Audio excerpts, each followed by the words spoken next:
Good morning. Welcome to Blain's Morning Porridge, September 30th, 2025. Today, we're going to talk about markets and the UK housing crisis. There seems to be plenty of finance out there, so why is there a problem building houses? As always, let's start with a quote. Home is where hope and dreams come together. Now, there's plenty to worry about in markets these days. A few months ago, we'd probably be shocked by the comments we're hearing out of Washington. Today, they barely surprise us. We hardly blink. Markets are blithely ignoring the background noise because it doesn't seem to matter. Let's see, what have we got? Trump has delivered an ultimatum to Hamas. Not a peace deal. Either they surrender or he'll give Israel a free rein in Gaza. Once that would have shocked us, today we just yawn. There's a government shutdown in Washington that is going to kick in this evening. Trump and J.D. Vance, his vice premier, are blaming the Democrats, yet hitting the debt ceiling plays right into Project 2025 plans to slash the government and could well be DOGE, the Department of Government Efficiency, in a different bracket. Markets seem to love absolutely everything at the moment. The froth around lower interest rates, and how US tariffs are cutting the US deficit, and how rising incomes for companies is causing something of an investment boom. But note, US bond yields remain stubbornly high. They remain above the level they were before last week's interest cuts. And nobody seems to be connecting the rising cost of electricity, data center build-outs, Trump giving subsidies to coal, and OpenAI revealing plans to become an AI retailer as the next stage of the ongoing tech bubble. I've learnt to my cost in recent weeks that when the underlying noise and the hum of the engine starts to sound a little bit different, as I feel markets are today, it may be concealing imminent and cascading failure. In my case, it was a written-off engine on my car. The global economy blowing up as a consequence of the noise out of Washington, well, it's something to be very aware of. Meanwhile, back in the real world, let's talk about UK housing. The quality of life in the UK's big city is deteriorating, and it's due to chronic underinvestment over the decades. And one of the key examples of that is the difficulty young workers face finding accommodation security from which they can build careers and families. Now that's all due to multiple policy failures, and I found myself talking about it in a conference in London yesterday. But let's start off by asking, what defines the success of a nation? What is it that makes a nation great?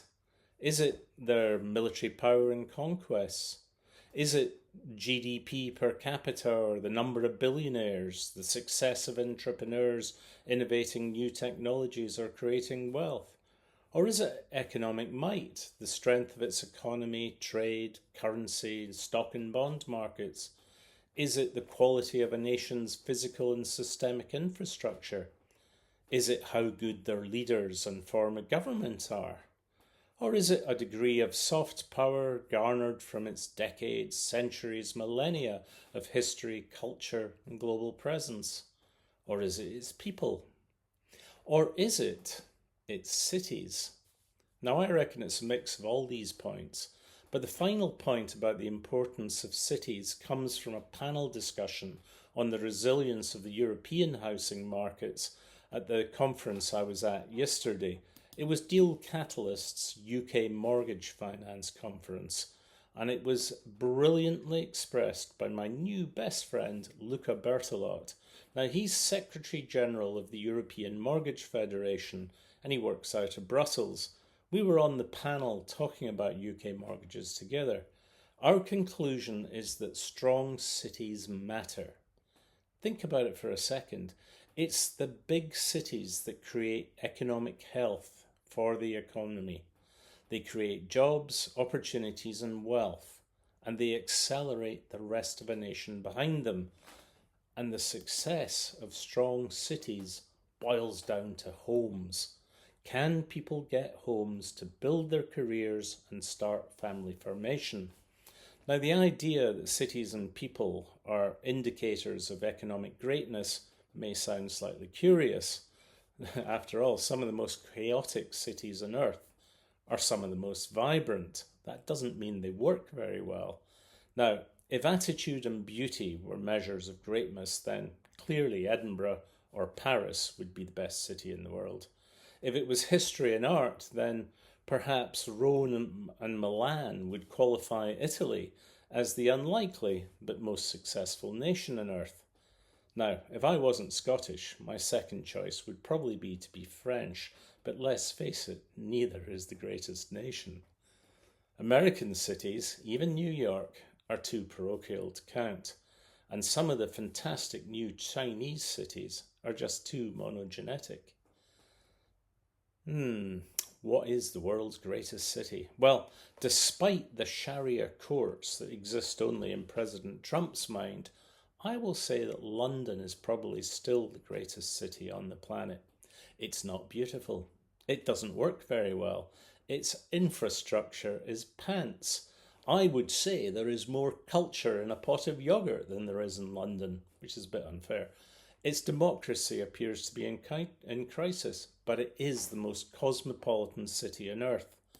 Now, that's due to the extraordinariness of the English peoples and their sense of humour.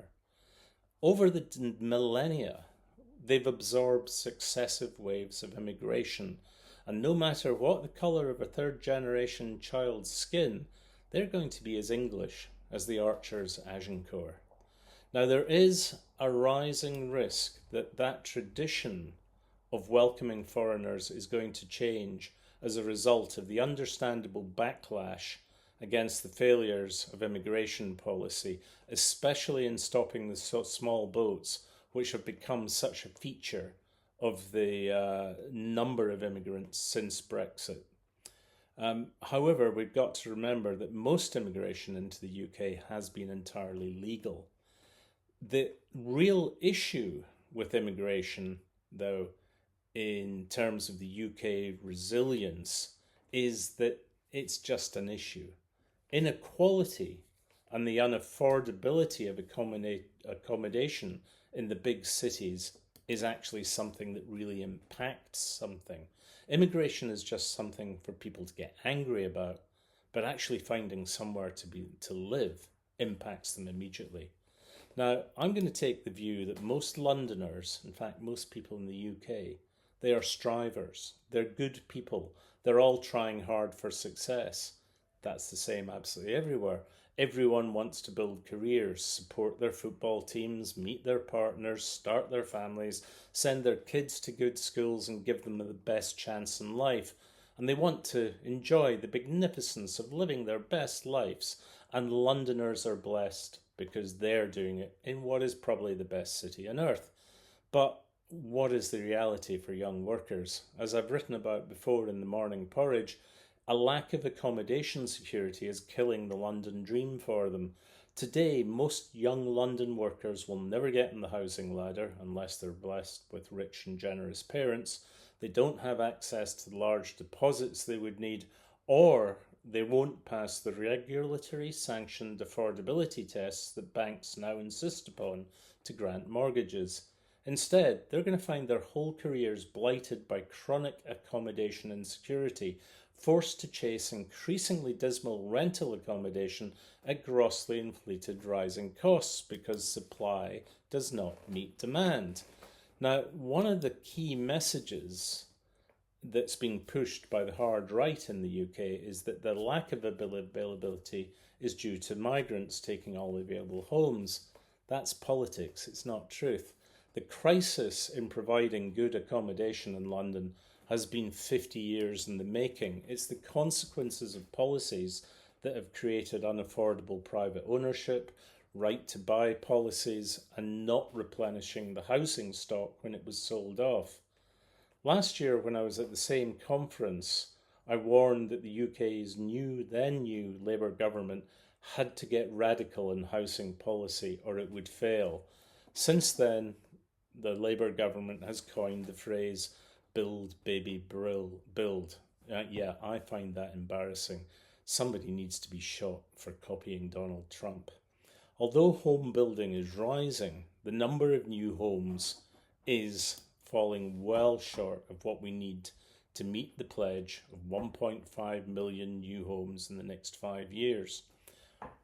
What are the solutions? Well, it's critical to make housing affordable to more people, but to do so without crashing the UK's housing market. So that means we need to find new ways of financing young people to get into the housing ladder. Now, that could be concepts such as a lifetime mortgage at a fixed rate, so they always know how much they've got to pay. And we need to make renting an acceptable and even desirable alternative to buying a house. It is that way in most of Europe. They would rather rent rather than face the problems of owning a house. To make cities effective and attractive, then maybe cradle-to-grave access to state rental properties would pay massive dividends in growing the economy. As yesterday's conference, which was all the professionals from the mortgage market, showed, there is no shortage of private capital available to finance the building of homes. And that can be done through various asset-backed covered bonds and hybrid capital schemes. I suspect the real issue holding everything back is bureaucracy, the delays in planning and the regulatory burden that's imposed on mortgage lenders. To make this system work and to build homes, we need a radical rethink here in the UK. Now, there was a time when we thought that the government's only problem was the November budget, but I reckon that that's really immaterial unless they solve housing. Now, there's so much more that we could be talking about in terms of solving the housing finance problem, but there is so little time to do so before we start losing young people from London. Now, already that has impacted me directly myself. My daughter is very fortunate in that she has the greatest gift any English girl can have, and that's an Irish passport, which means that she has recently thrown in her job in London because she's fed up stretching all her money just to pay her rent and having nothing left to live. So she's thrown in her job and she's moved to Spain, where she's going to become a digital nomad. Now, she's just one out of millions of young people striving to work in London. Not all of them have the advantage that they can get away. But unless we solve the housing crisis, more and more of them are going to find very few reasons to work hard and remain strivers in the city. Anyway, that's enough of ranting about housing today. I'll be back tomorrow with something else on another topic that's affecting the global financial markets. Thank you all very much for your attention. You can find the Morning Porridge on www.morningporridge.com, and if you subscribe, you'll get a daily email that gives you effectively the contents of this blog a day or so before it hits the screen. Thank you very much for your attention, and speak to you all later.